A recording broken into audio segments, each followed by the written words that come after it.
Experts warn of spillover effects on fuel and other commodities as armed conflict continues between Russia and Ukraine.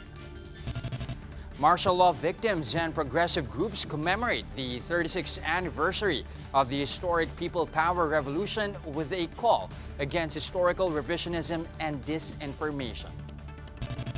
And the UAAP returns after missing action for 2 years due to COVID. Check out which sports are part of Season 84.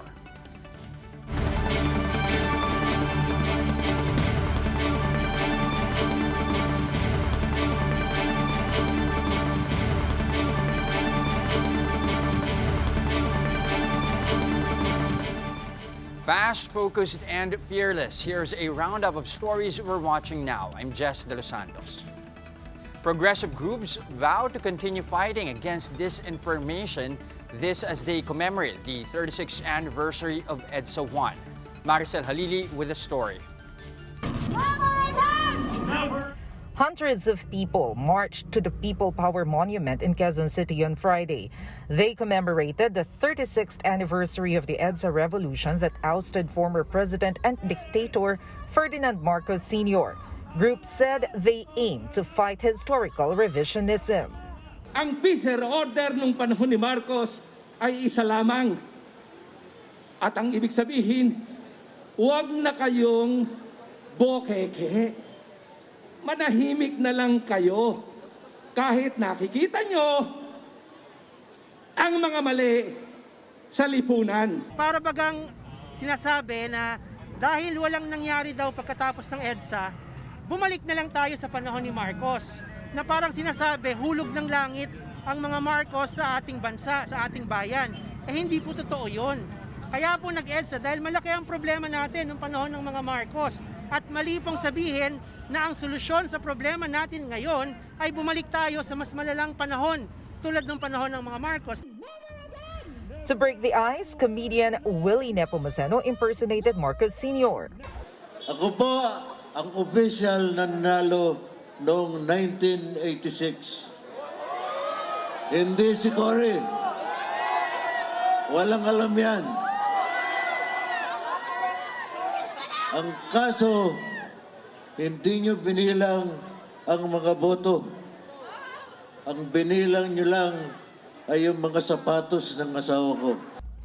He was joined by another comedian, May Paner, who impersonated Imelda Marcos. Mapapagiba ko na ang People Power Monument! Papalitan ko na yan. Marcos Power Monument. Some protesters even pretended to sell Imelda's infamous jewelry collections. Some, on the other hand, slammed lawmakers who were behind the disenfranchisement of ABS-CBN. Before this, Interior Secretary Eduardo Año led a program where he mentioned that the EDSA revolution is a reminder of the importance of unity. However, this was interrupted. Why are you celebrating EDSA? Global organization Amnesty International reported that over 30,000 people were tortured and 3,000 others killed during the Marcos regime. For News 5, Maricel Halili, We Are One News.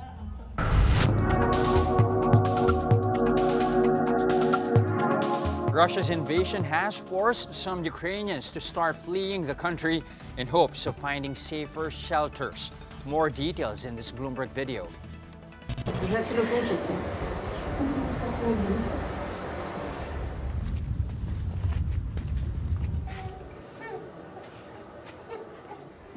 Не хочу, чтобы я умирала.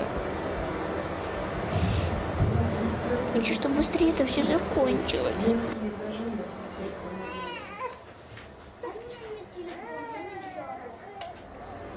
Я проснулась от бабаха сегодня. Я поняла, что это война.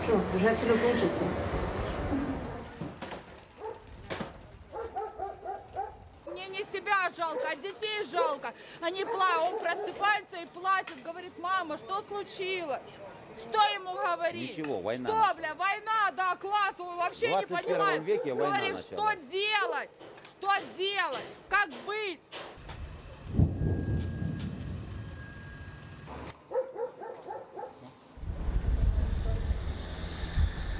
Well, we started our journey last April when the first escalation April? Yep. After the first escalation from Russia troops, and we moved from Kharkiv to Kiev, and we were thinking like, oh come on, who will we leave our two dogs with a friend there because we were not in time to make them a passports or a permissions or I don't know what. So we now thinking about what to do next, and going to probably Wrocław to take a deep breath there and decide what to do. There were some explosions, rocket launches, and I know that citizens started to go to the Kharkiv underground and like a safety place now. Seems like all alive now, and we don't know what will be.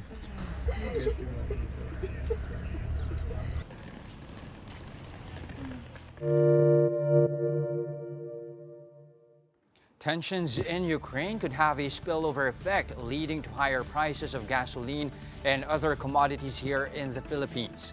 Shaila Francisco has the report. Alfredo, who only earns minimum wage, couldn't help but complain about the rising prices of goods. Half of his salary is already spent on gasoline. Gumawa sana ng paraan ng Duterte administration natin para sa amin mahihirap. Diba? Kasi kami lang ang nakakaramdam ng hirap eh. Yung may mga kaya at saka mayaman, hindi naman nila nararamdaman yan eh. Kami lang ang lalong nababaod.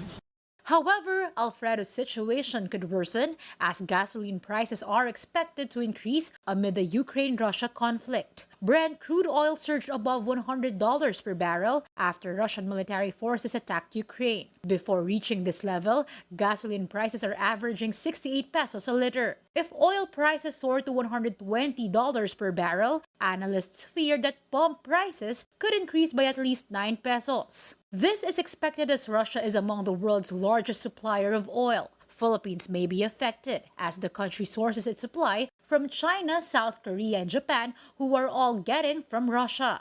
Wala pang impact talaga sa supply yung pangyayari sa Russia. But definitely sa price. Kasi yung mga tao, yung mga speculation, sentiments, kasi alam mo naman ang oil commodity to, tinitrade to. Nagkikik ang prices. This could translate to higher prices in commodities due to higher production and transport costs. Prices of fertilizer could also increase, as well as wheat, which is used to make flour for bread. Russia is also among the biggest supplier of these goods. Many fear that a prolonged conflict involving Russia will exacerbate ongoing shortages in various commodities. Kahit na yung pagkain na inaangkat natin, merong magkakaroon ng implication yan. Economists fear that this could dampen economic growth as higher prices could mean lower consumption, which may result in losses for the private sector. May kambal na pahirap na hirap kang kumita and at the same time you're faced with higher prices. Yun yung yung risk diyan. Especially in a time na na ganito, matamlay ang ating demand, hindi pa ganun ka sigla. The Trade Department is now studying the impact of the rising tensions between Russia and Ukraine since both parties are trading partners of the country. Shaila Francisco, we are One News. Presidential aspirant Bongbong Marcos goes to his bailiwick in La Union for his campaign today. Marlene Alcaide is reporting there live to tell us more. Marlene, how warm was the welcome there for the former senator? Yes, just BBM supporters were loud and present in red as they cheer for the former senator. And despite today being the 36th anniversary of EDSA I, it seems this did not dampen the mood in Marcos Jr.'s visit. Thousands of supporters welcomed Marcos Jr. here in La Union, where his family, as we know, has strong influence in. Some even handed in gifts like liquor and grapes. Some vehicles also stopped by to catch a glimpse of Marcos Jr. and to take a photo of him. Supporters say they voluntarily went there to show support for BBM. Some said they were beneficiaries of Marcos's father, the late dictator Ferdinand Marcos.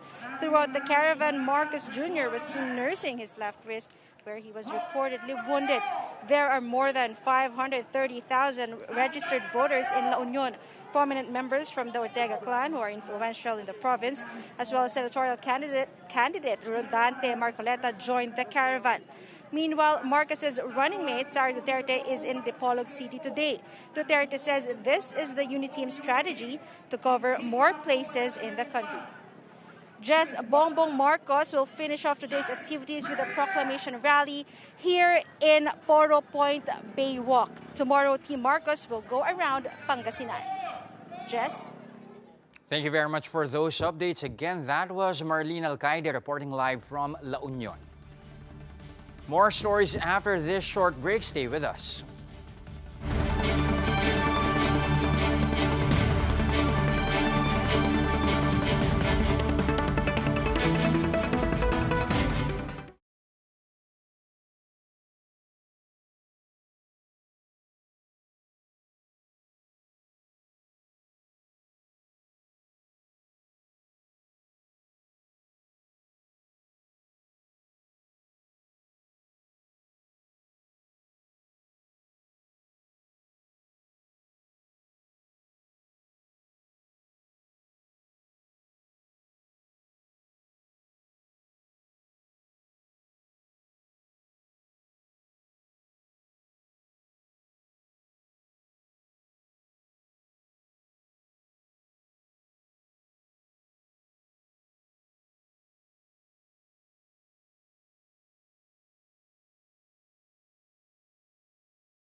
You're still watching One News Now. I'm Jess De Los Santos. Vice President Leni Robredo kicked off her campaign in Iloilo. To tell us more about this, we have Gerard de la Peña over the line. Gerard, how many supporters are present there in Robredo's rally? Well, Jeff, we don't have the estimates right now, but I can say thousands of Ilocanos have started gathering here at the Iloilo Sports Complex for Vice President Leni Robredo's grand rally tonight. The venue's gate opened as early as 3 p.m. where attendees were entertained by various celebrities who have earlier expressed support for Robredo. Earlier today in Oton, Ogie Diaz did a hosting block while Rica Peralejo went up on stage to show her support during Robredo's stop in Pasig. Edu Manzano and Cherry Pie Picasso were also present in Pototan.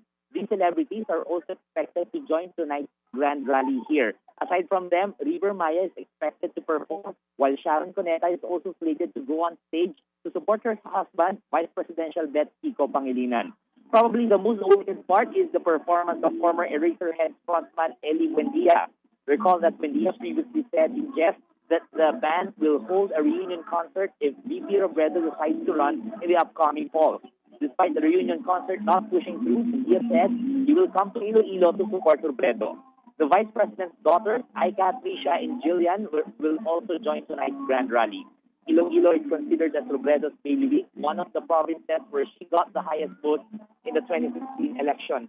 Well, just right now, I think Vice President Leni Robredo is here already. That's all right here from a band that started in Santa Barbara, in Iloilo, up to here in Iloilo City. And as we speak right now, the numbers of supporters are increasing, and I think it's going to be a long night for supporters here as the camp of Vice President Leni Robredo promised a concert for them tonight. Jeff. All right, thank you very much for those updates. Again, that was Gerard de la Peña reporting over the phone from Iloilo. Here's a quick look at today's other top stories. The government is preparing to release 2.5 billion pesos for fuel subsidy for PUV drivers. This is to help cover their expenses amid the spike in petroleum prices.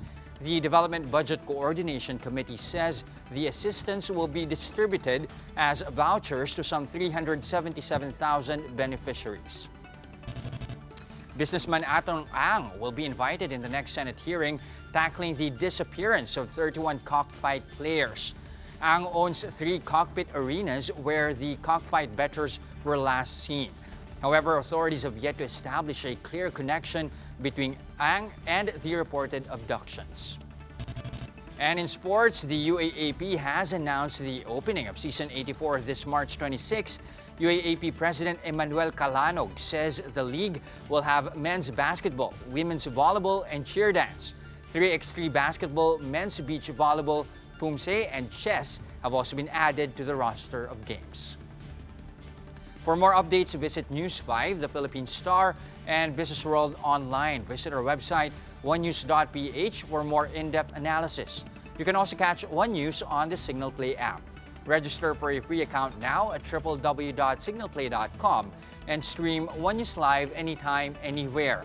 Mask on, wash hands, and stay safe. Philippines, I'm Jess De Los Santos. We are One News.